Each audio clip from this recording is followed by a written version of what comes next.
Benvenuti tifosi del Napoli, lascia un mi piace al video e iscriviti al canale. Forza Napoli sempre! A me piace vincere in modo corretto. Quando ridiamo di vincere, prende vita con un piccolo più spesso adesso rispetto al passato. Ma ora si è fatto male Ramani, è uscito, è accusato di un problema, si è toccato dietro la gamba. Già molti ora pensano che non andrà a Firenze e non andrà nemmeno a Manchester. Sarebbe una perdita gravissima, anche se a Napoli ha comprato un negozio di gig per sostituirlo, spendendo oltre 30 milioni. Sam Beukema. Ma guardando questa preoccupazione per la direzione che non ci importa se il Napoli si riprenderà da questa questione di sfortuna. Il problema è un problema che non importa, e lui vuole una pausa per la nazionale, imponendo una scadenza per il campionato e con solo poche ore a settimana quando la preparazione volge al termine. Il sonno è sempre molto pericoloso per la salute dei calciatori. Non facciamo più soldi per il Napoli, per Higuaín, spendendo 40 milioni per Milik che perse proprio per una partita con la nazionale. Ecco perché dalla favola di Dries Mertens nasce la sfortuna, da un fatto negativo a un fatto positivo, ma che non cancella la grande difficoltà del Napoli stesso. Milik, da lì, non si è mai più ripreso. Ha avuto una serie infinita di sfortuna. È una cosa che mi fa sorridere quando vedo le nazionali. In Italia, abbiamo vissuto assiomi e dogmi indimostrabili che spaziamo per verità assolute. MC Tominay non può giocare al posto di Anguissa, dicono, perché non è il suo ruolo, è quasi un attaccante, un trequartista, una mezzala di inserimento, un incursore.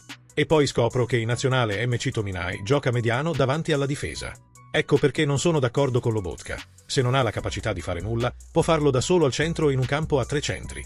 Eppure Calzona, con la Slovacchia, ha battuto la Germania con un centro a 2, Lobotka più altro. Lobotka può giocare a 3 o a 2 senza problemi, ma a sera sembra impensabile. Sulle ambizioni, siamo motivati a fare un buon lavoro quest'anno. Sappiamo che alla fine della scorsa stagione non è successo quello che volevamo, e questo ci spinge a voler fare ancora meglio per i tifosi e per noi.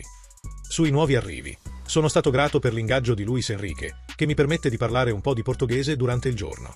Il nostro gruppo è sempre stato molto unito, come una famiglia, e quest'estate sono arrivati dei ragazzi fantastici che vogliono imparare e aiutare la squadra. Questo fa la differenza. Tutti si sono integrati bene e penso che possano fare bene quest'anno. Sul derby d'Italia contro la Juve, non abbiamo ottenuto quello che volevamo contro l'Udinese, ma siamo abituati a giocare partite importanti come quella contro la Juve di sabato.